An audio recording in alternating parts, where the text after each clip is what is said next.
kind of trying to find a balance between having social media and promoting your material and your book, which social media, it could be draining at times, but for a lot of people, it's like, man, we want to get this business, we want to market it. If you could talk about that a little bit more, and what other challenges have you faced, being an independent author? What are your biggest challenges? Oh, definitely the biggest challenge is making sure that people don't see who they're looking at. They actually see the quality of the product that's put out. So, because I am a woman, because I am a newbie to the publishing industry, and because the publishing industry is traditionally kind of like owned or whatnot by white men, that makes it, and not only just like white men, but like the big publishing companies. So we're talking like Simon and Schuster. We're talking about gosh, Harlequin, Scholastic, Penguin Random House. We're talking about those big publishing companies. So when I go to a place and I say, hey, would you be interested in carrying these books? They're kind of like, well, who are you and what right do you have to bring us books? Until I show them the books and they're like, oh, these look good.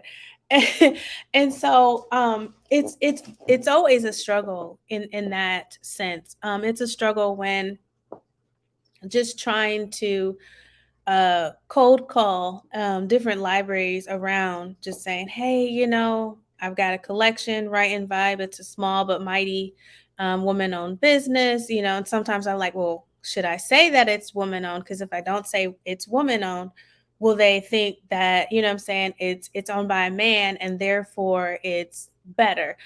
Um, and so those are definitely the struggles that I come, not that I come with, but that come up very, very often.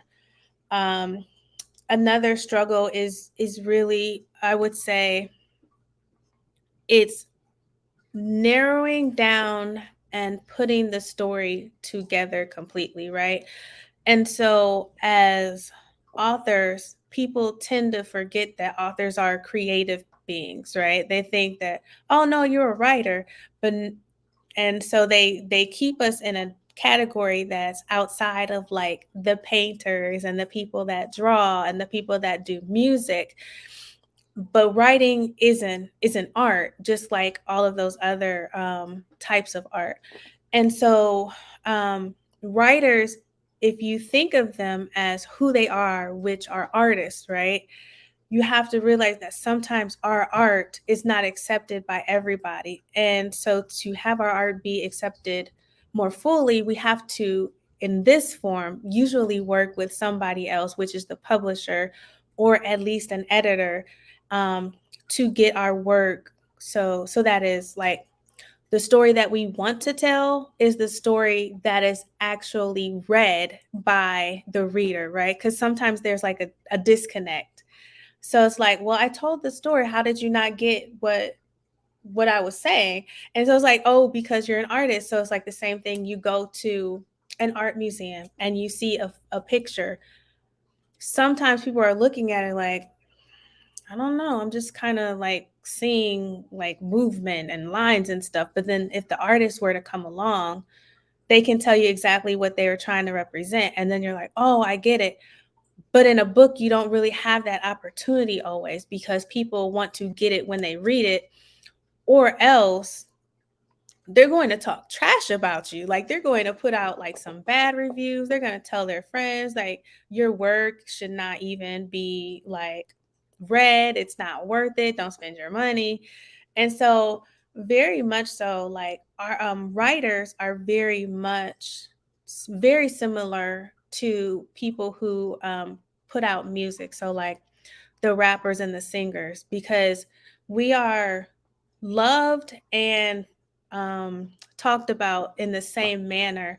When like, so like say, I don't know, say Drake or Beyonce puts out um, a song, people are going to love it, and then there's gonna be some people who are like, "Oh, that was the worst one. It's not her worst."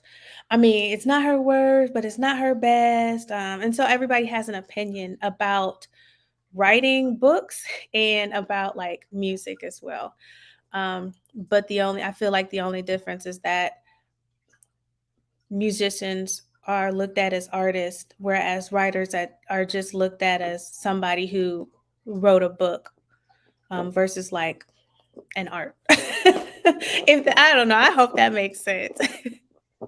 Oh no, it definitely makes sense. I mean, that's the first time I really looked at it. I mean, authors, they are very artistic. Like my favorite author is Donald Goines. I don't know if you're familiar with him, but I read No, a lot of his. You never heard of him? no. Oh, you gotta check him out. So Donald Goines, he was like a street dude, and he went to jail, and Mhm. he was in prison. He wrote his first book. This is in the '70s. His first Okay. book was called Dope Fiend, and Mm. I guess That the book. sounds familiar. Yeah, yeah. So he wrote. You might have heard of his second book was Black Girl Lost. So he wrote the book in jail. His sister was like typing it and editing it, and he Mm. got a deal. Then when he got out of jail, he wrote like 15 books. He wrote them in Wow. like 2 or 3 years, right?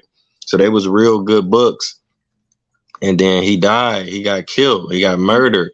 So people were saying that the stories were so good and all this and that because they was true stories. He was writing about real people, and one of the characters from the book got mad and came back to get him. But we don't know if that's the truth. But you know what I'm saying. But his books are real, real Hopefully artistic. not. Yeah. Yeah, yeah. So that just made me think of that. So that's dope. That's cool though.